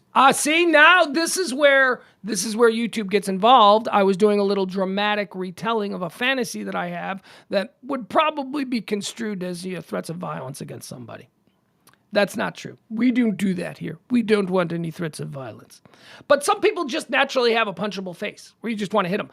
Gutfield has a punchable face. It's that smirky. And Jesse Waters has the rich kid face. You think Tucker Carlson with his, I'm the heir to the Swanson Frozen food fortune. You thought that was irritating? Oh, my God. Jesse Waters is even worse. Jesse Waters, Grandpa. Oh, Grandpa, tell us about the days that you formed the American publishing industry. Yeah, Jesse Waters' grandfather was like a major publisher. He published a little thing called, maybe you've heard of it, the Saturday Evening Post. Yeah, that's the family that Jesse Waters comes from. The people who published the Saturday Evening Post. Better Homes and Gardens. You ever heard of that? Yeah, that's where Jesse Waters gets his money from. He's a mean prep school dude. That's what he is. And if you don't see it, if you can't look at him and his smug and his attitude, if you don't immediately go, oh, that's a bad guy from a John Hughes movie. If you don't immediately do that, then I don't know what we have to talk about.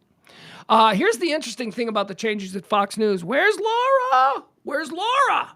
Where is Laura? There are only 3 hours in primetime. If they're going to give Sean Hannity the big 8 o'clock, right? That's the big one. That's where you wanna be. That's Central Time, 8 o'clock. Give him that big 8 o'clock Central Time thing. It's now Hannity time. And then you're also promising shows to punchable Jesse Waters and punchable Greg Gutfield. Though that's the three. That's the primetime lineup. Where's Laura Ingraham? Oh my God. Nobody's talking about Laura Ingraham. Think about that. That's like in the wake of the decision, the settlement with Dominion Voting Systems, Fox News will have wiped out their entire... I mean, that was a money farm. I mean, that entire primetime lineup of Hannity, Laura Ingraham, and Tucker Carlson was a money farm. It was just growing on trees. And they wiped it all out. Hannity was like, right? I mean, people talked about Tucker all the time, man. That dude was like the greatest broadcaster in America. He really connected. He powerful. And then short of Tucker, it would always be Laura. What was the last time people talked about Hannity? Maybe that's why he's ascended again. Maybe he's ascended because he kept his mouth shut. Maybe Hannity's smarter than all of them. Maybe Hannity's like, yeah, probably don't want to text that, Tuck. I don't know. I'm just saying. There might be a lawsuit. So call me crazy. There might be a lawsuit someday, and maybe those texts will be discoverable. Maybe you don't want to say. Was that what Hannity was doing? Was Hannity like a big Trump guy? I don't remember that. I don't remember. I mean, I guess he was in so far as like all those Fox people were, but I mean, I don't know. Anyway, that's the big change there happening at Fox News. The Bilderberg meeting is happening. Where are all my Qs at? Where are my Q folk? Where are all my crazy people? The Bilderberg.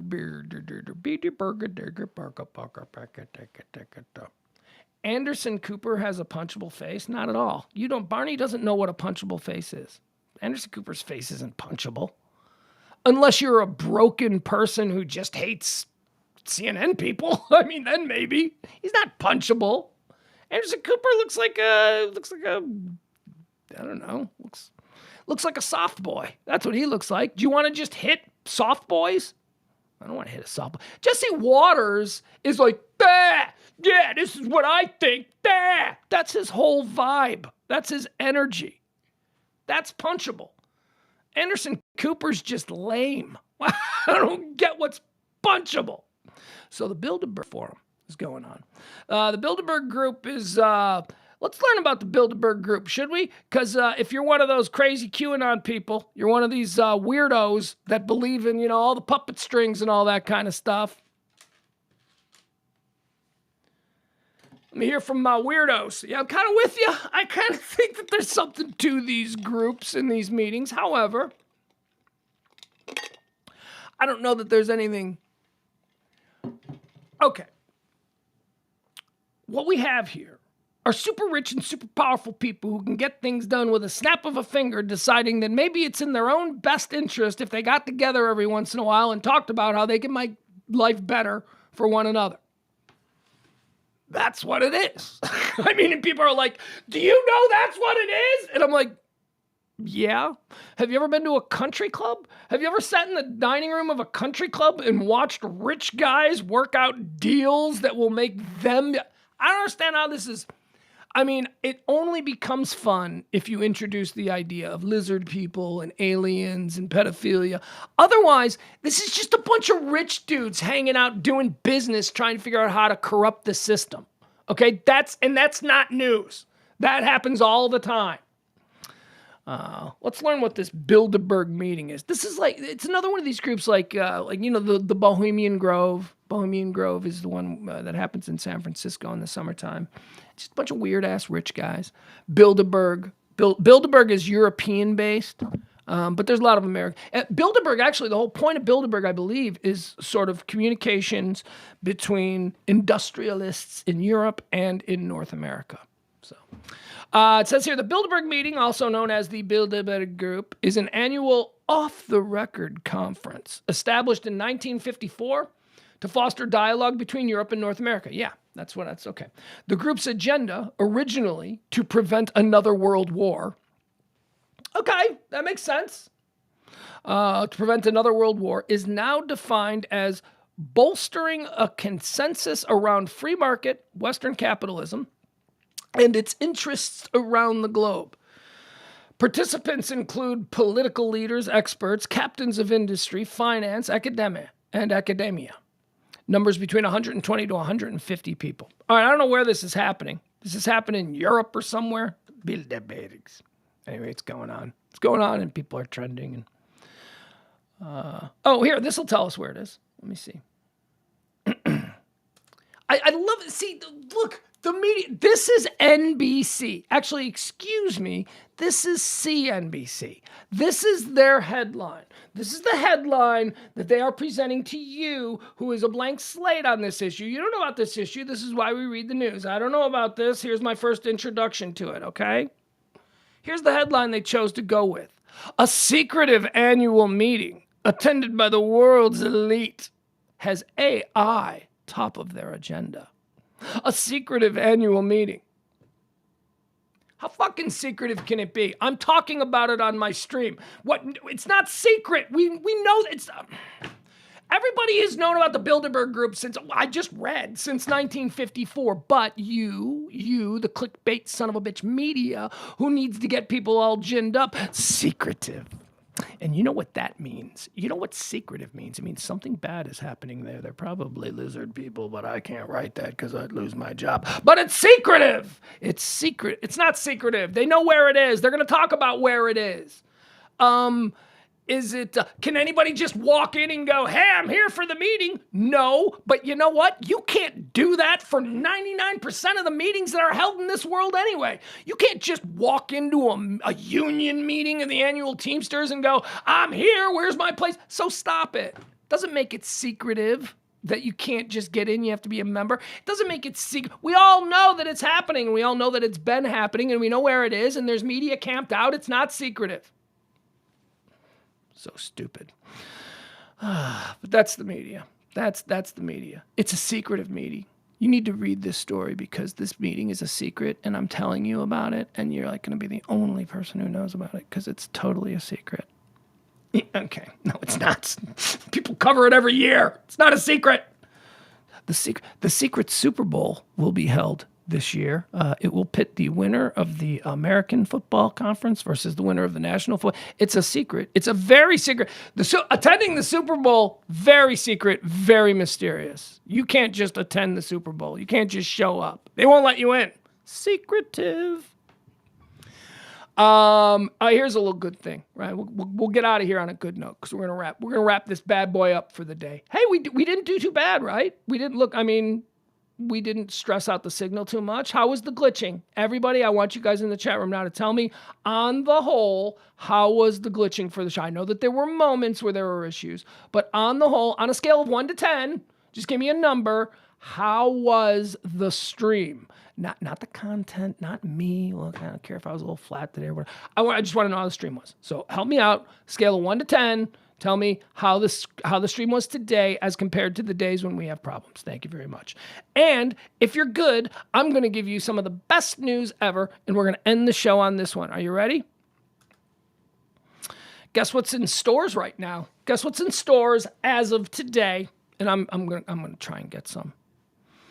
And this is going to be a big treat because I got my son this weekend. First time in a very long time. Because of certain events, because of a football camp, a Mother's Day, a couple of things. Our schedule got a little out of whack, and I haven't had my kid for a couple of weeks this weekend. So very excited, very happy. And as a treat, I'm going to run out to the store because it's available in stores as of today. Ladies and gentlemen, if you go into any of your local grocery stores, sorry people in Chicago or people, my friends elsewhere, because you ain't gonna be able to get this. You can only get this in Texas. Dr. Pepper float ice cream from Bluebell. That's right, 2 iconic Texas brands. Bluebell ice cream, which is arguably the finest regional ice cream in the entire nation.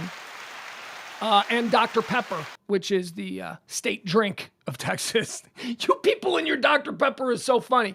Look, I love Dr. Pepper. Don't get me wrong, Texas. I love Dr. Pepper. But when I step out of Texas and I'm in, I don't know, Ohio as a Dr. Pepper lover, people think I'm weird. Dr. Pepper is not as big outside Texas as you people seem to think it is. In fact, Dr. Pepper and Mr. Pibb are kind of like the exact same thing. You go to, I don't know, Michigan, but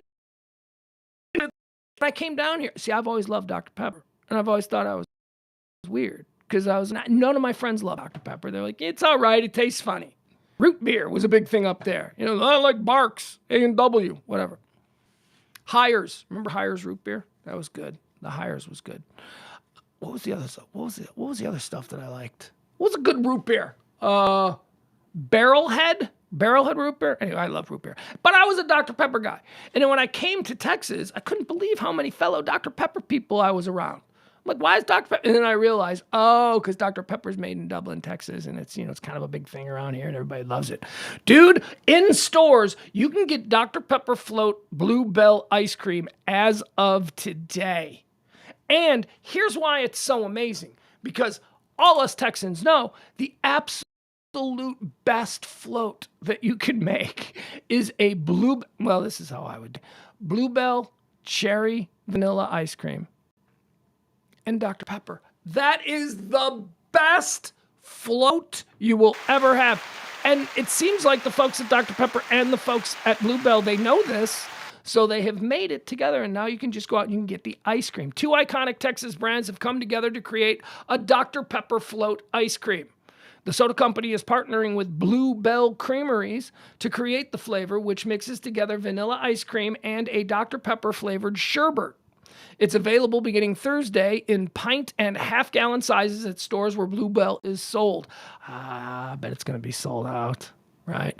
Do you know what I love? Man, so Bluebell's fantastic. I mean, I love, but can we be honest? Ice cream is fantastic. You know what I mean? I mean, what is the drop-off between like Bluebell, the greatest ice cream, and then like just regular store brand ice cream, right? Ice cream is ice cream. Ice cream is good, no matter what it is.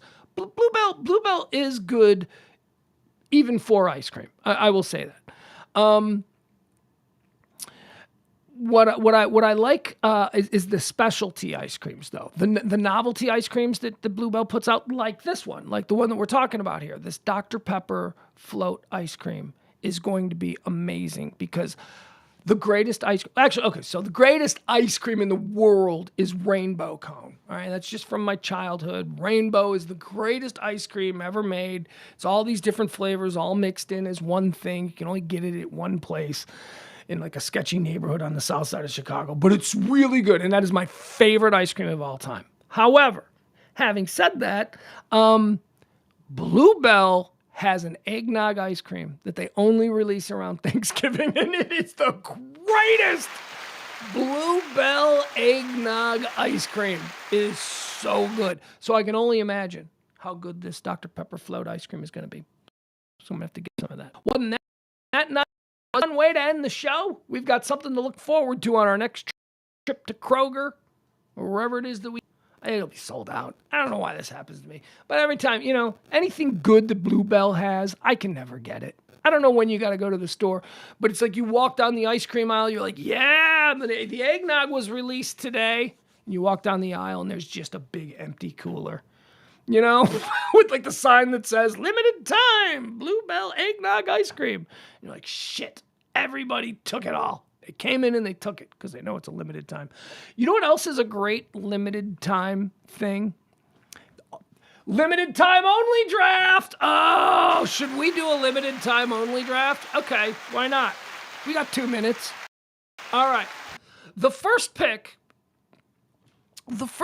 in the limited time only, these are things that you can only get at a certain time. My first pick in the limited time only is going to be with the aforementioned eggnog ice cream from Bluebell. Eggnog ice cream goes off the board first. It only comes out around Christmas. It is so good. That is number 1 in my limited time only draft. Number two in my limited time only draft, and this is fantastic. Have you guys ever had, and I think it's General Mills who makes this. It's a breakfast cereal. I think it's General Mills who makes this. Have you guys ever had Girl Scout cookie Thin Mint breakfast cereal? Oh my God! Oh my God. First of all, do you like Girl Scout cookie Thin Mints? Because they turned it into a breakfast cereal with a little bit of milk. And then at the end, the milk is like this chocolate spearmint. I can't even describe it. Girl Scout cookie Thin Mint breakfast cereal. Can never find it. But if it's there, you grab that. You grab it. And it's cool. It looks like a green box. Looks like a big box of Girl Scout Thin Mint because it's like green like that. It looks exactly like it. Number three on my limited time only draft. We're gonna go with Shake comes out. Well, around Thanksgiving, St. Patrick's Day. I like the Shamrock Shake. All right, number 4 on my limited time only draft. Yeah, you know what? McDonald's invented it, so we're going back to McDonald's for a second time. They did invent the limited time only, at least as far as I'm concerned. We're going to go with the, are you ready? The McRib. You knew the McRib was coming. You knew the McRib was coming in my limited time only draft. I love the McRib. I don't care how many times you send me a video of how the McRib patties are made. I don't care. I like McRibs. I don't care where that meat comes from. It's delicious. Here's the one thing that I would say about the McRib. Too much sauce. You can dial it back on the sauce. I always ask for extra napkins because as soon as I get my McRib sandwich, I take off the bread and I take a napkin and I just, way too much sauce. Number 5 in my limited time only draft. Okay, so we've had the Bluebell eggnog ice cream at number 1. That came off the board, number 1. General Mills Girl Scout Thin Mint Cookie Breakfast Cereal. That's number 2. That came off the list there. Number 3, we went with the Shamrock Shake, limited edition from McDonald's. Number 4, we're going to go with the, what did I just say? The McRib. Number 5. And it was back. It was back a couple of weeks ago, and I think it went away. I don't know if it's still back. I would love it to be a regular part, but for the sake of this draft, because it had been gone for a while, and now it's back, the Kentucky Fried Chicken Double Down. Did you guys even know that the Double Down had come back to Kentucky Fried Chicken? The Double Down is like the chicken sandwich that doesn't use bread. It just uses two pieces of chicken with ham and cheese in the middle, and then, oh my God. Our entire society must be destroyed after the invention of the Double Down. That's how good that thing was. We can never replicate this kind of... All right, that's going to do it. All right, that's it. We're done. We're out of show. I got no more for you. We're going to do a show tonight at 9 o'clock. Tonight at 9 o'clock, join us for Pugs Parker with Key and E every Monday through Thursday at 9 p.m. Okay, that's not working.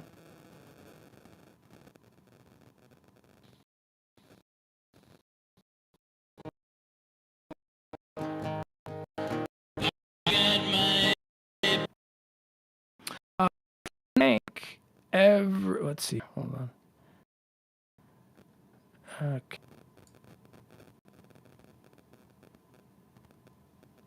Not one of you sons of bitches.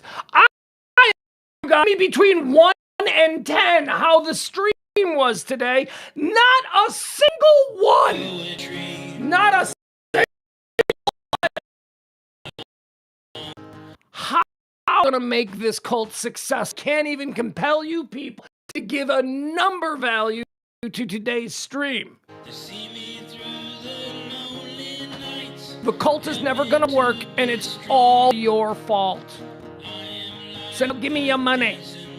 Tip the show if you can. Tip the show if you can. You got the Venmo, you got the Cash App. That helps out, man. Look, that shit goes a long way. We do appreciate it. One person.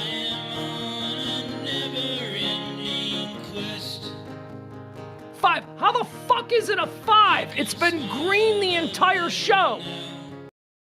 It's glitching now. So 5. Yeah, this sucks. You know, look at Whitney. Whitney knows how to talk to me. Whitney knows how to talk to me. Look at it. I'll say 10, but I only caught the last 5 minutes. That's fantastic. That's all I need. Whitney knows how to talk to me. Ugh. It has been a journey, a multi-answer test. Yeah, Barney, them double downs are good, man. I don't know if they're still. Barney. I don't know if they're still there though, because it, limited time only. They ought to make it a permanent piece. Oh, and by the way, Akin was going into the 5th slot there. In my mind, in my moment, do I like the double down from KFC more, or do I like the Popeyes chicken sandwich? Is the Popeyes chicken sandwich a permanent thing now? That's also it. Maybe it can't be. Okay, never mind. We'll move on. Never ending. Tomorrow is another day. The best is yet to come. The best is yet to come. All right, guys, I'm out of here. I love you. See you tonight at 9 o'clock. Bye-bye.